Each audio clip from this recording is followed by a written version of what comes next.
guys, assalamualaikum warahmatullahi wabarakatuh. Kembali lagi di channel aku.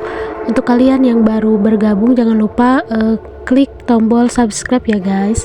Nah, cerita ini diambil dari aplikasi sebuah cerita horor yang ada di Play Store. Bagi kalian yang mau membaca, boleh ya langsung klik link di bawah aja. Nanti aku sertakan link aplikasinya.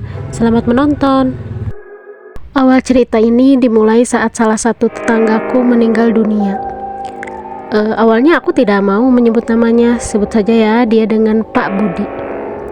Pak Budi ini dikenal sebagai orang yang tidak baik. Dia suka sekali berjudi dan minum minuman keras. Bahkan aku dengar dia suka berpelesir ke rumah bordil. Kelakuannya yang buruk seperti itu didukung oleh kekayaannya. Dia memperoleh harta yang sebegitu banyak itu pun dari perbuatan tidak baik, yaitu dengan cara meminjamkan uang dengan bunga yang tinggi. Entah kalian mau menyebut rentenir, lintah darat, atau apapun juga terserah ya. Saat dia meninggal, semua warga tidak ada yang mau ke rumahnya. Tetapi saat melihat istrinya yang menangis meminta tolong dan salah satu kiai menyarankan untuk menolong sesama muslim. Meski aku kurang yakin Pak Budi muslim karena aku belum pernah melihatnya sholat. Akhirnya para tetangga bersedia menolong. Aku yang masih remaja diajak ayah untuk ikut. Kegemparan terjadi saat ingin membungkus mayat Pak Budi. Kain kapan yang sedianya ingin membungkus tubuh Pak Budi tidak mampu menutupi seluruh tubuhnya yang tambun. Akhirnya mereka membeli kain kafan yang lebih lebar, tetapi tetap saja tidak muat. Setelah 3 kalinya tidak muat juga, saat itu hidungku sudah mencium bau busuk dari tubuh Pak Budi. Akhirnya salah satu pelayat menyarankan untuk mengganti kain kapan putih itu menjadi warna hitam. Entah ide gila itu terinspirasi dari mana, tetapi ide itu berhasil. Tubuh Pak Budi bisa dibungkus dengan kain kapan yang berwarna hitam itu dengan sangat mudah. Seakan-akan itu adalah kain kapan yang sangat pas untuknya.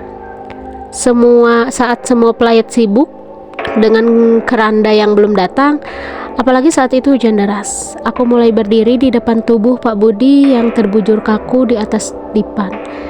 Saat itu secara tiba-tiba dan perlahan tubuh Pak Budi bergerak dan duduk. Dia menoleh kaku ke arahku dengan mata terbelalak, lalu mengatakan sesuatu dengan bibir kakunya. Pakai hitam, siapa takut? Sebenarnya ceritanya tidak seperti itu. Saat aku melihat mayat Pak Budi yang terbujur kaku, itu entah kenapa bulu kuduku meremang. Baru pertama kali dalam hidupku aku melihat mayat dibungkus dengan kain kapan berwarna hitam. Mungkin ini untuk pertama kalinya dalam sejarah kain pembungkus mayat yang menggunakan warna hitam. Setelah keranda datang, para pelayat segera membawa mayat Pak Budi ke musola terdekat untuk disolati. Aku saat itu tidak ikut karena hujan lebat. Lebih baik tidur dalam suhu yang dingin ini. Saat tiba di rumah, semua orang tidak ada karena mereka semua pergi ke rumah duka untuk membantu. Aku yang mulai merinding lagi, entah karena dinginnya hujan atau sebab yang lain. Akhirnya memutuskan untuk ikut pergi ke kuburan bersama ayah. Beruntung saat aku kembali ke musola, iringan para pelayat sudah bersiap berangkat. Aku lihat di depan keranda yang membawa tubuh Pak Budi diangkat oleh 10 orang yang terlihat sangat berusaha keras untuk berjalan. Seakan mereka mengangkat beban yang sangat berat. Di tengah jalan, banyak dari mereka yang membawa keranda itu meminta bantuan pada pelayat lain untuk menggantikan mereka. Tiba di kuburan, sesuatu yang mengejutkan terjadi. Kuburan Pak Budi belum siap.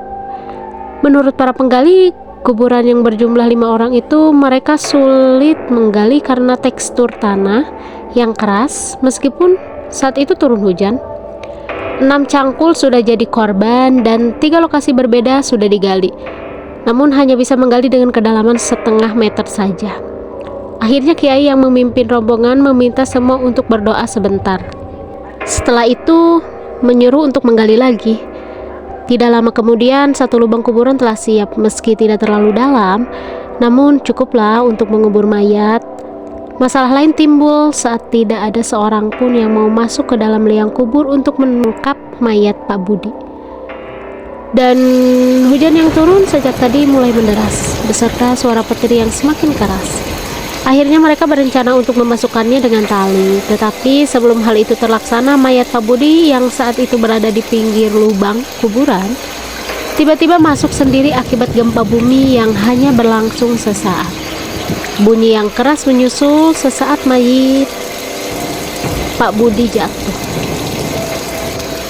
Akhirnya para pelea tanpa berkata-kata lagi langsung menguburkan mayat Pak Budi. Setelah itu Kiai memimpin doa terakhir sebelum para pelayat pulang ke rumah masing-masing. Seminggu belum berlalu sejak kematian Pak Budi, tetapi kabar tidak sedap telah beredar. Para tetanggaku menceritakan bahwa mereka didatangi oleh hantu Pak Budi dengan kait kapan hitamnya serta dengan wajah yang sangat menyeramkan. Rumahku pun ikut menjadi salah satu korban dari hantu Pak Budi, tetapi beruntungnya aku tidak melihatnya. Hanya orang tuaku saja yang diganggunya. Baru setelah kabar itu beredar, keluarga Pak Budi menyarankan untuk tidak menceritakan perihal hantu Pak Budi pada siapapun.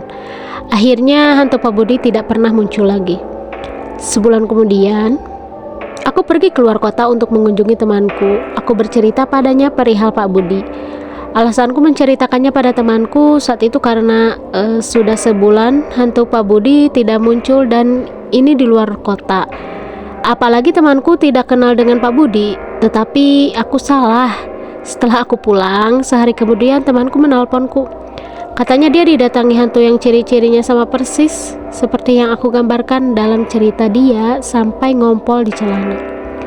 Aku yang tidak mudah percaya, sehari kemudian pergi ke rumah temanku yang lain yang rumahnya lebih jauh. Aku ceritakan semuanya perihal hantu Pak Budi, tetanggaku itu.